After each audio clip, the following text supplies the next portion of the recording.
Good morning, guys. Today we're going to look at solving quadratic equations by factoring. A quick review: zero product property is what allows this to happen. It says if the product of two quantities equals zero, at least one of those quantities is equal to zero.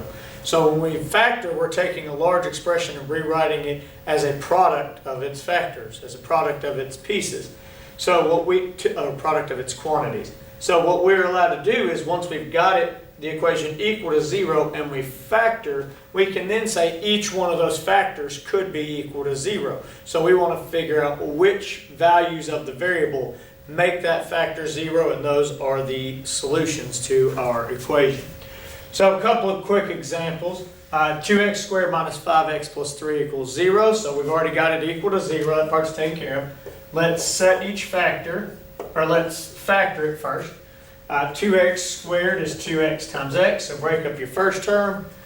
3 is the last one, so break up your last term. We'll say it's 3 times 1. Go through and check it.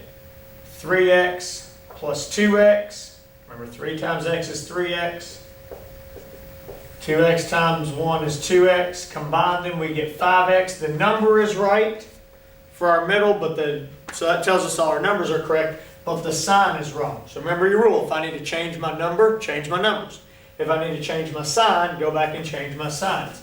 So we'll make both of these opposite, both of them negative. That still gives us negative 3, negative 1. That product is still positive 3, but now negative 3x and negative 2x is the negative 5x we need for the middle. So now that we've got it factored, we just set each factor equal to 0 and solve. 2x minus 3 equals 0, x minus 1 equals 0. Because whatever makes this set of parentheses, this x minus 1 equals 0, is going to make this whole thing equal 0, because it's 0 times the other expression. Same for the 2x minus 3, and that's what the zero product property says. Whatever makes this expression equal 0, whatever value of x makes this whole expression equal 0, is going to cause the whole thing to equal 0. So we finish solving, add the 3, 2x equals 3, divide by 2, so x equals 3 halves. Add the 1, x equals 1. So x equals 1, x equals 3 halves. I remember a quadratic should have two solutions. Even if they're not two unique solutions, it's still two solutions. So if I plugged a 1 in right here, it would make the entire expression equal 0. And if I plugged the 3 halves in there, it would make the entire expression equal 0. Well, let's look at number 2. On this one, it's a different type of factoring. It's not a quadratic trinomial. We know there's only two terms. First type of factoring we always look for is common factor. So we can see that they both have a common factor of x. So if I factor that x out, take an x out of the first term, I'm left with 3x. X out of the second term, left with 4. Still have the same scenario.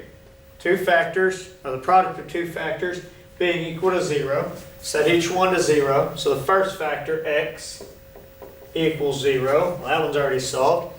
Let's pull this in up here. 3x plus 4 equals 0. So we move our 4.